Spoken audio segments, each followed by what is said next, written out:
ನಮಸ್ತೆ, ನಾನು ನಿಮ್ಮ ಜಿ ವಿ ನರೋತ್ತಮ ಶರ್ಮಾ. ನಿಮ್ಮ ಸಂಯುಕ್ತ ಕರ್ನಾಟಕ ಯೂಟ್ಯೂಬ್ ಚಾನಲ್ಗೆ ಸ್ವಾಗತ.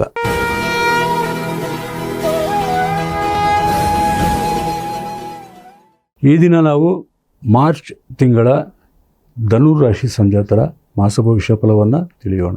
ಧನುರಾಶಿಯ ಎಲ್ಲ 3 ನಕ್ಷತ್ರ ಸಂಜಾತರಿಗೆ ಮೂಲ, ಪೂರ್ವಾಷಾಢ ಹಾಗೂ ಉತ್ತರಾಷಾಢ 3 ನಕ್ಷತ್ರ ಸಂಜಾತರಿಗೂ ಅತ್ಯಧಿಕ ಶುಭ ಫಲಗಳುಂಟು. ಈ ತಿಂಗಳು ಯಾವುದೇ ರೀತಿಯಾದಂತಹ ಹಿನ್ನಡೆಯಾಗಲಿ ವ್ಯತಿರಿಕ್ತ ಪರಿಣಾಮವಾಗಲಿ ಇರುವುದಿಲ್ಲ. ಅರ್ಧಾಷ್ಟಮ ಶನಿ ಅಂದರೆ 4ನೇ ಮನೆಯಲ್ಲಿನ ಶನಿ ಸಂಚಾರದಿಂದಾಗಿ ನಿಮ್ಮ ಮಾತೃವರ್ಗ ಹಾಗೂ ಕುಟುಂಬದ ಸ್ತ್ರೀ ವರ್ಗಕ್ಕೆ ಅಸೌಖ್ಯ ಉಂಟಾಗುವಂತಹ ಸಾಧ್ಯತೆಗಳು ಹೆಚ್ಚಿರುತ್ತದೆ. ಮುಖ್ಯವಾಗಿ ಅವರ ಆರೋಗ್ಯ ವಿಚಾರದಲ್ಲಿ ಎಚ್ಚರಿಕೆ, ಜಾಗ್ರತೆ ಇರಲಿ. ಉಳಿದಂತೆ ಹಣಕಾಸಿನ ವಿಚಾರವಾಗಿ, ಉದ್ಯೋಗದ ವಿಚಾರವಾಗಿ, ವೃತ್ತಿ ಅಥವಾ ವ್ಯಾಪಾರದ ವಿಚಾರದಲ್ಲಿಯೂ ಸಹಿತ ಯಾವುದೇ ರೀತಿಯಾದಂತಹ ಅಡ್ಡಿ ಆತಂಕಗಳು ಇರದೆ ನಿಮ್ಮ ಶ್ರಮಕ್ಕೆ ಸೂಕ್ತ ಪ್ರತಿಫಲವೂ ಸಹಿತ ಮಾರ್ಚ್ ತಿಂಗಳಲ್ಲಿ ಧನುರಾಶಿ ಸಂಜಾತರಿಗೆ ಸುಯೋಗಗಳಿದೆ. ಅದೃಷ್ಟ ಯೋಗವೂ ಉಂಟು ಹಾಗೂ ಅಧಿಕ ಧನ ಸಂಪಾದನೆಯಾಗುವುದರಿಂದ ಆರ್ಥಿಕ ಸಬಲತೆಯೂ ನಿಮಗುಂಟು. ಹಾಗೆಯೇ ಬಹಳ ಕಾಲದಿಂದ ನೀವು ಮಾಡಬೇಕು ಅಂದುಕೊಂಡಿದ್ದಂತಹ ಕೆಲಸ ಕಾರ್ಯಗಳು ಸಹಿತ ಈ ತಿಂಗಳಲ್ಲಿ ನೀವು ಮಾಡುವಂತಹ ಸಾಧ್ಯತೆಗಳು ಹೆಚ್ಚಿದೆ. ಅದು ಸ್ಥಿರಾಸ್ತಿ ವಿಚಾರದಲ್ಲಾಗಿರಬಹುದು, ಚರಾಸ್ತಿ ವಿಚಾರದಲ್ಲಾಗಿರಬಹುದು, ವೈಯಕ್ತಿಕ ಜೀವನದ ಪ್ರೀತಿ ಪ್ರೇಮ ವಿಚಾರಗಳಲ್ಲಿಯೂ ಸಹಿತ ಧನುರಾಶಿ ಸಂಜಾತರಿಗೆ ಎಲ್ಲ ರೀತಿಯ ಶುಭ ಫಲಗಳುಂಟು.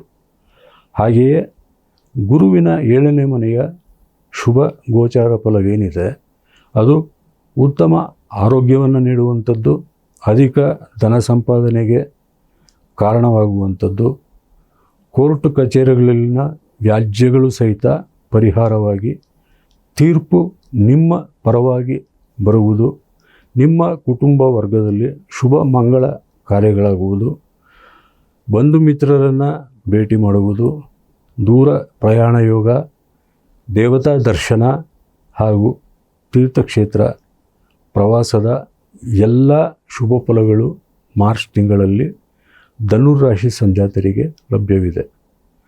ಧನುರಾಶಿಯ ವಿದ್ಯಾರ್ಥಿ ವರ್ಗವೇನಿದೆ ಅವರಿಗೆ ಅತ್ಯುತ್ತಮ ಸಾಧನೆ ಮಾಡುವಂತಹ ಎಲ್ಲ ಅವಕಾಶಗಳು ಸಿಗಲಿದೆ ಹಾಗೂ ಆ ಅವಕಾಶಗಳನ್ನು ಧನುರಾಶಿ ವಿದ್ಯಾರ್ಥಿ ವರ್ಗವು ಸದುಪಯೋಗ ಮಾಡಿಸಿಕೊಳ್ಳುತ್ತದೆ.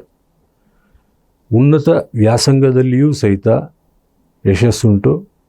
ಉನ್ನತ ವ್ಯಾಸಂಗಕ್ಕಾಗಿ ಹೊರ ಪ್ರದೇಶ ಹಾಗೂ ವಿದೇಶಕ್ಕೆ ಹೋಗುವಂತಹ ಅವಕಾಶಗಳು ಧನುರಾಶಿ ಸಂಜಾತರಿಗೆ ಸಿಗಲಿದೆ.